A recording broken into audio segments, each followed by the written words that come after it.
Bueno amigos, muy bien, ¿cómo están? Muy buenos días. Voy a hacer un pequeño análisis del par Ethereum contra USDT. Aquellos que me conocen, aquellos que son parte de la comunidad, saben que es un par que me resulta muy atractivo tanto para hacer arbitraje como para hacer trading. Entonces, por eso es que lo voy a compartir con ustedes al análisis el día de hoy. Si es la primera vez que ven este tipo de análisis, bueno, quiero que sepan que tenemos una comunidad donde nos capacitamos y formamos a personas que quieran iniciarse en el mundo de las criptomonedas, en el mundo, como decía, del trading, del arbitraje, y que mediante la comprensión y este conocimiento aplicado en el día a día, bueno, pueden generar rentabilidades que superen, como siempre digo, a la inflación en pesos, en dólares, o a las rentabilidades tradicionales de un plazo fijo o un fondo común de inversión. ¿Qué estoy viendo acá? ¿Y por qué estás viendo un gráfico de repente tan limpio? Bueno, lo primero que quiero comentar es que mi metodología para analizar un gráfico, para de alguna manera anticiparme a lo que el activo, el precio de este activo, Ethereum, va a hacer, es sin indicadores técnicos, es decir, sin medias móviles, sin bandas de Bollinger, sin RSI, estocástico, bueno, ninguno de ellos. No me gusta basarme en un indicador técnico, ya que considero que muchas veces la información que me brinda es una información tardía. El precio cuando ya hizo el movimiento, cuando ya cumplió el objetivo, generalmente es ahí donde el indicador se activa y para mí, que intento anticiparme al movimiento, ya es demasiado tarde. Por eso complemento de alguna forma el chartismo con la acción del precio o esta metodología llamada ICT para, bueno, tener mayores probabilidades y encontrar estadísticas a mi favor que me permitan tomar operaciones de compra o de venta en este activo. Aclaro algo que, por supuesto, es básico, pero no está de más decirlo. De ninguna forma pueden tomar este análisis que yo voy a hacer ahora como una recomendación. Esto es un análisis personal, lo hago para mí y lo comparto para que puedan entender cómo analizo. No es una garantía de resultados ni que el movimiento efectivamente vaya a hacer eso. De hecho, lo digo acá con total libertad, mi probabilidad de acierto en esto es de un 55%. Así de bajo es, pero ¿por qué así todo me es rentable? Bueno, porque cuando ingreso en una operación, ya sea de long o de short, busco que el ratio riesgo-beneficio sea por lo menos de 2 a 1. Entonces, aún acertando o perdiendo, ya, miralo del lado que quieras, vaso medio lleno, vaso medio vacío, el hecho de poder ganar $2 por cada uno que arriesgo, bueno, en ese porcentaje de casi 50 y 50, termino siendo rentable en el largo plazo. Así que este video tranquilamente puede ser una de esas proyecciones del 50% que no acierto, por lo tanto no lo tomes como garantía. Bueno, hecho esta aclaración y habiendo tomado los primeros 3 minutos para que conozcan un poco cómo analizo, ya que voy a empezar a compartir videos de este estilo un poco más seguido, pasamos a los gráficos. Me gusta mucho, como decía al principio, analizar con la teoría del chartismo o los recursos que me ofrece el chartismo, particularmente con la teoría de los canales, que es una teoría que tiene grandes aciertos en mis análisis y consiste en esto, identificar zonas a donde el precio haya tenido por lo menos dos puntos de contacto. Mientras más puntos de contacto tenga, más certero va a ser ese canal. Acá lo pueden ver, voy a ir marcando lo que para mí son esas zonas de contacto, independientemente de que en algunas ocasiones hace pequeñas perforaciones, producto de la manipulación del mercado y de alguna trampa, como me gusta decirlo también. Fíjense que acá ya tenemos por lo menos 5 toques que validan esa línea tendencial que les estoy marcando como el piso del canal. ¿Qué es el canal entonces? Bueno, es esto que se está formando entre estas dos líneas paralelas. Aclaro algo importante y es que cuando analizamos el mercado con esta teoría chartista de los canales, es imprescindible que la línea que se tire sea paralela. No puede ser dibujada a ojo. ¿Por qué? Porque si yo, por ejemplo, agarrara y dijera, bueno, esto me parece que es así, es paralelo, en realidad no es paralelo. Si alejáramos el gráfico y nos fuéramos hacia el infinito, podríamos ver cómo llega un punto en donde esas líneas se cruzan. Por lo tanto, no son paralelas. Acá nos vamos a matemática de segundo o tercer grado en las escuelas primarias. Una línea paralela es aquella que no se vuelve a cruzar con la otra del infinito. Por eso mi forma favorita de dibujarlo consiste en hacer clic sobre la línea que tengo, apretar la tecla control del teclado y desplazarla ahora sí en línea paralela, de tal forma que aunque nos alejemos del gráfico y nos vayamos hacia el infinito, estas líneas nunca vuelven a cruzarse. ¿Sí? Entonces, con ese principio de cómo tirar líneas, arrancamos el video. Fíjense cómo la línea de abajo con esos 5 toques nos valida en el piso del canal y desde este lado, acá podemos encontrar los toques superiores, los marco ahí, ya tenemos 2, acá una pequeña trampa, 3 también, ¿sí? Validan también la zona de arriba. ¿Qué está haciendo el precio de Ethereum en este momento? Bueno, en este momento está por debajo de ese canal, porque si nos podemos fijar ahora, en ese lugar de ahí, confirmó la ruptura del canal. ¿Qué quiere decir? Que el precio se venía moviendo, venía pivoteando en esta zona, adentro del canal, y en un determinado momento sale del canal, lo rompe. Cuando eso pasa, para el chartismo se habilita lo que se conoce como una proyección, que básicamente en los canales implica el duplicado de la altura de ese canal. ¿De qué estoy hablando? Bueno, me gusta marcarlo con este recurso de media luna ya que es muy visual. Yo agarro esto, marco la altura del canal y esta media luna me permite duplicarlo hacia abajo de tal forma que ahora entienden por qué yo tengo esa línea en los 1714. ¿Mm? Cuando yo veo que el precio acá rompió el canal y que tendría que duplicar hacia abajo la altura del canal en el que se venía desarrollando, bueno, me da esa proyección a 1714. ¿Qué más hay ahí? Bueno, acá complemento con la acción del precio. Fíjense cómo acá tenemos un mínimo, con lo cual se entiende que debajo de este mínimo hay mucha liquidez disponible para el mercado. Hay muchos stop loss que quedaron puestos ahí desde este movimiento alcista que se generó. Entonces el precio tranquilamente podría bajar hacia esa zona, a donde además, abajo, e insisto, con una mirada un poco más del ICT, acá encontramos ineficiencias para el precio. Por ejemplo, fíjense cómo tenemos ahí una zona también de interés.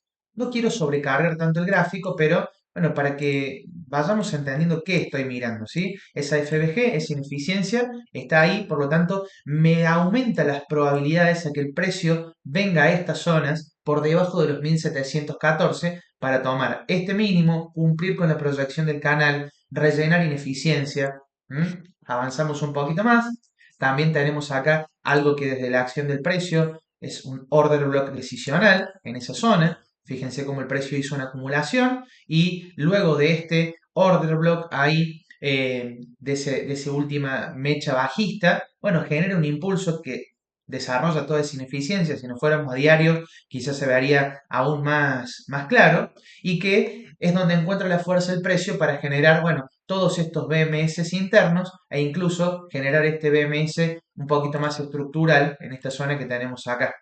¿Mm? Acá voy a sacar la línea derecha por si no lo están viendo, bueno, ahí se genera ese BMS, es decir, ese rompimiento de estructura que confirmaba nuevamente todo ese movimiento alcista hasta la zona de los 1957. ¿Qué pasó acá? Voy a sacar la media luna ahora que ya entienden a dónde van los 1714. Fíjense que el precio cuando llegó a esta zona generó máximos iguales acá. Recuerden siempre que las líneas exactas, los puntos exactos no existen. Esto es una zona, una pequeña zona.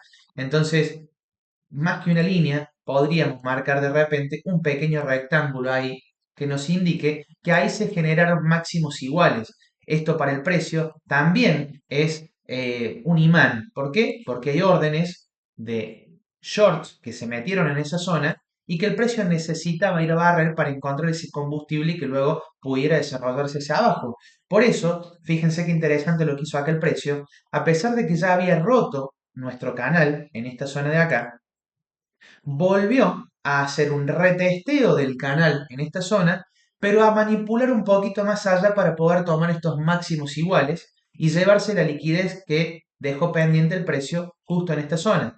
Yo le decía a mis alumnos esto y se los anticipaba en la comunidad que tenemos de WhatsApp, que tuvieran cuidado en esta zona por muchos motivos, ¿sí? La toma de liquidez, el retesteo del canal, la proyección vigente hacia allá abajo. Bueno, y en esa estamos ahora.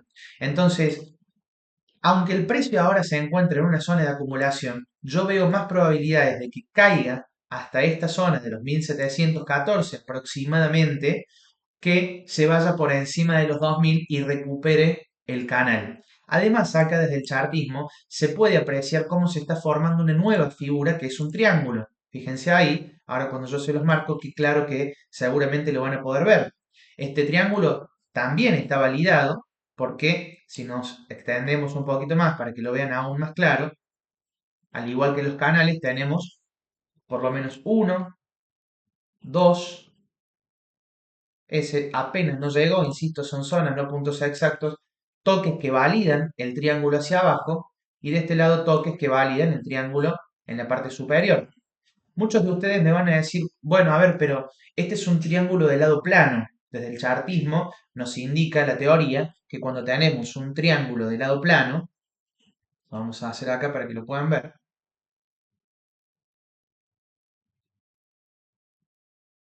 el comportamiento del precio debería ser este, una acumulación para terminar saliendo hacia arriba. ¿Por qué? Porque esto indica que hay presión alcista, por eso este lado del triángulo es ascendente, y del otro lado hay una presión vendedora que está simplemente aguantando. Entonces, en esta compresión terminarían ganando los toros, como se dice habitualmente, aquellos que, bueno, quieren que el mercado suba. Esta es la teoría, pero claro, esto es diferente cuando el precio viene de abajo hacia arriba que cuando el precio viene de arriba hacia abajo, como está pasando ahora. Porque aunque esto es un triángulo de lado plano, no nos olvidemos que venimos de una estructura bajista anteriormente. Y Ethereum particularmente, y esto se logra, bueno, mediante un backtesting y conocer un poquito más el activo, lo podríamos ver ahora si quieren con algún ejemplo hacia atrás, cada vez que va generando un triángulo de lado plano en una estructura bajista, tiende a romperlo hacia abajo. Fíjense, acá hay otro, trazado muy a mano, quiero aclarar esto, si me ve un chartista exigente, seguramente se enoje, bueno, no pasa nada, pero fíjense cómo Ethereum, cuando viene de una estructura bajista y genera esta figura, rompe hacia abajo. Acá lo tenemos en una menor escala, que es exactamente lo que está pasando. Entonces, ayer algunos de los chicos de la comunidad decían en esta zona que estaban contentos en los 1930, 1928, tomando ganancias y demás. Yo les decía, buenísimo, pero tomen ganancias porque en esta figura del triángulo, la proyección también, al estar en una tendencia bajista, es hacia abajo. Si rompiera el triángulo hacia abajo, ¿qué podría pasar?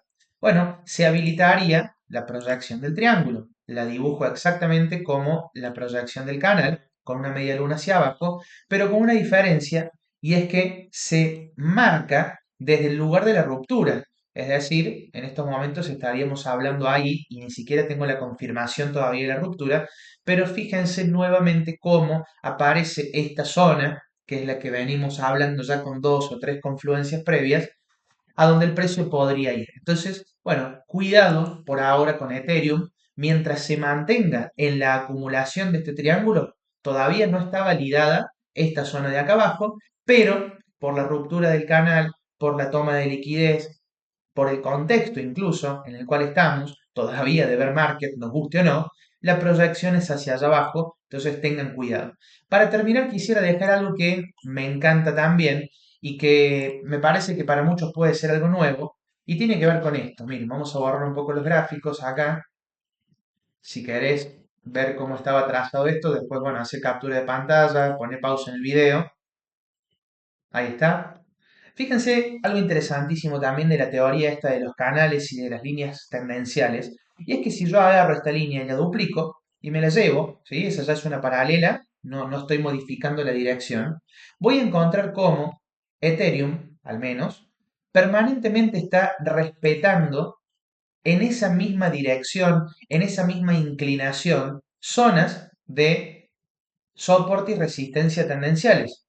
Fíjate cómo acá tenemos un toque, otro toque, pero perfecto, milimétrico, y que surge de esta línea que estamos trazando ahora. Acá también. Aguanto el precio, aguanto el precio, aguanto el precio. Cuando lo rompió, fíjense cómo fue haciendo retesteos en esa misma línea que no tiene nada que ver con lo que pasó en ese momento, simplemente estamos duplicando lo que el precio está haciendo ahora. Y si nos lleváramos esta línea y la continuáramos proyectando hacia donde quisiéramos, vamos a encontrar múltiples toques. Fíjense esto, ¿no? Fíjense cómo el precio aguanta a la perfección en esas zonas y cuando rompe esa línea tendencial retestea y cae. Aguanta la zona, cuando la rompe, retestea y cae. Aguanta la zona, cuando retestea, cae. ¿No? Patrones que se repiten y que nos ayudan, por supuesto, a anticiparnos a estos movimientos del precio. Yo sé que ahora esta parte del video te va a parecer aburrida, pero si llegaste hasta acá, te pido que me dejes después un comentario diciéndome qué opinas de esto, de cómo el precio aguanta cuando rompe, retestea y cae, incluso hace doble retesteo y cae. Y fíjense cómo esa misma línea que marcamos, que estamos trazando simplemente paralelas de lo que el precio está haciendo ahora, viene teniendo una estructura repetitiva en el precio de Ethereum que nos da esa seguridad de que en la zona en la cual estamos operando ahora hay grandes probabilidades de que repita esto. Fíjense cómo esa misma línea encuentra permanentemente múltiples toques. Acá la podríamos dibujar una vez más y otra vez vuelvo a decir lo mismo. Incluso más, la voy marcando preciso si quieren. En realidad estoy tratando de que no sea muy largo el video, pero toda esta zona tendencial, que era un piso, acá, a donde lo rompe, efectivamente retestea en esa zona y cae. Bueno, y así podríamos ir hacia atrás. Es una línea que no tengo ninguna duda que a donde me vaya, el precio de Ethereum le gusta. Bueno, miren, está muy claro esto, ¿no? Muy claro. Fíjense cómo esa misma línea se sigue respetando. E insisto en esto, no estoy modificando la inclinación de esa línea, no estoy modificando nada. A Ethereum le gusta moverse con esa inclinación, le gusta moverse con esa línea tendencial que viene arrastrando desde hace meses y meses, y cada vez que pierde esa línea, vuelvo acá, tal como le pasó en esta zona de acá, pierde esa zona, retestea y la historia nos ha mostrado de que cada vez que lo hace cae. Así que bueno, ahí tienen el por qué también yo pongo probabilidades en esta zona sin que sea una recomendación para vos, pero te dejo mi análisis. Contame por favor qué te parece este formato de video, déjame en los comentarios si aprendiste algo nuevo. La verdad es que entiendo que no sea un video muy atractivo quizás para el algoritmo, muy técnico, muy específico, pero si estás analizando Ethereum, si te gusta aprender de chartismo, de acción del precio, o te gustaría aprender cómo hacemos para aplicar este conocimiento y hacer arbitraje o trading todos los días, déjame en los comentarios, nos comunicamos y te cuento un poco más.